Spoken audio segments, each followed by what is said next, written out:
Breaking through on the international rugby scene is one of the hardest challenges in team sport. With powerhouse teams dominating the sport, making a name for yourself takes something special. Kenya, or Shujaa as they're more commonly known, have electrified the world's 7 series with their blistering pace, raw power and fearless game style.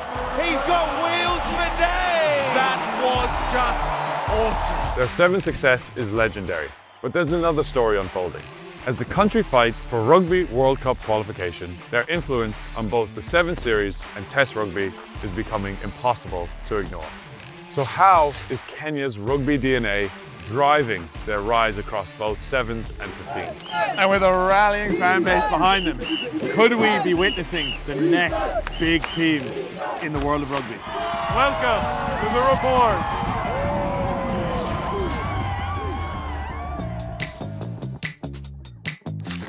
Kenya's legacy in World Rugby started with the 7s, where their blend of speed, strength and skill has made them a force to be reckoned with.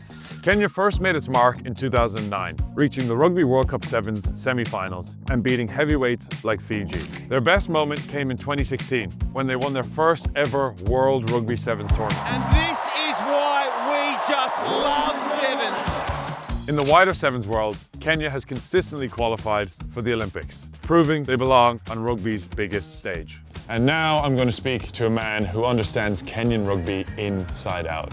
Former coach of the Kenyan 7s team, the Giza, Mike Friday. People were worried about playing Kenya because of the physical prowess and aesthetically, they're impressive men. And they're powerful men, they're fast men, and they manage to express themselves so freely. Like you see the way that they dance, you see the way that they move, and they're in sync with one another. So when they actually start to understand how each other operates, then they become a very dangerous force. Rugby 7s is a game all about skill, speed and split-second decision-making. And Kenya's Shujaa have built up a legacy on that.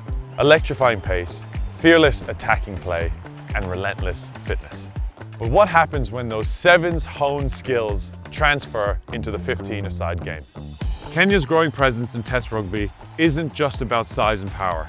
It's also thanks to elite handling, fitness and game awareness that has been sharpened on the 7 circuit. More and more, certain players lead the way in this transition. For Kenya, the likes of Humphrey Kayenge, a legendary 7s player and former 15s captain who helped shape the future of both teams. Collins Injera, one of the highest try scorers in 7s history and Kenya's highest try scorer of all time. And Andrew Amonde, a dominant presence in 7s who has also captained Kenya's 15 side, are leading the way. And Kenya isn't alone in this transition. Teams like Fiji, Argentina, and even South Africa has used 7s as a proving ground for Test Rugby success.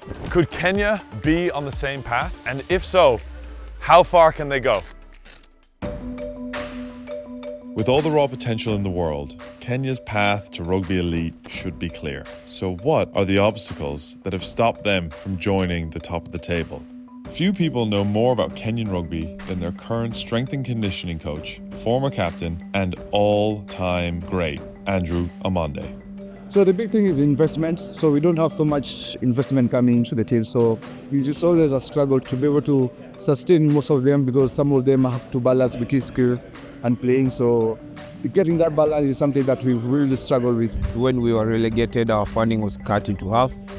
And a lot of players struggled because some of these players feed their families off this. It is tough for the boys when they travel because they don't get a lot of leeway in terms of extra days to get over jet lag and so forth because of the funding. It was always very, very tight. So the adjustments that they have to put themselves through is probably tougher than, let's just say, some of the more rugby mature nations who are able to have the benefits that they possibly don't.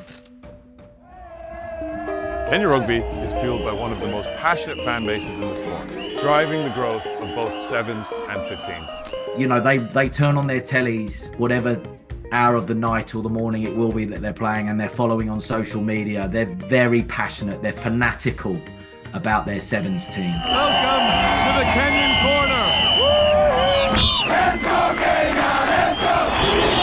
I was in the Kenya corner in Perth. I got stuck in. It was vibes.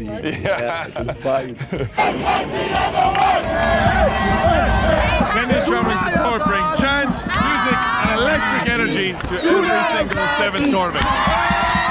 Stadiums are a far better place with Kenya corner. And as you see, you start seeing all of these other nationalities start filtering towards Kenyan corner when the party gets started. But it's great to see. It's what the game's about, right? It's about community. It's about one big family, and it's about enjoying the game and enjoying each other's company. So with all this in mind, how big are the waves the country has been making in the 15s world? Kenya has been a top competitor in the Rugby Africa Cup, consistently challenging Namibia and Zimbabwe for Rugby World Cup qualification. In 2022, Kenya reached the final stage of Rugby World Cup qualifying, coming just one step away from making history. Their physical and fast-paced style, influenced by the Sevens, has made them an unpredictable and dangerous opponent in Test Rugby. It's still relatively early days, but there's a lot more where that came from. So what's next for Kenya? With continued investment, they could potentially qualify for a future World Cup, mirroring the likes of Japan and Georgia and their rise in Test Rugby. Kenya's rugby story is no longer just about Sevens.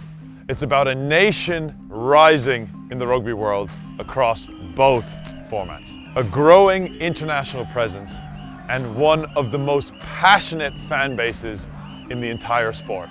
The big question now is, can Kenya take the final step and qualify for a Rugby World Cup?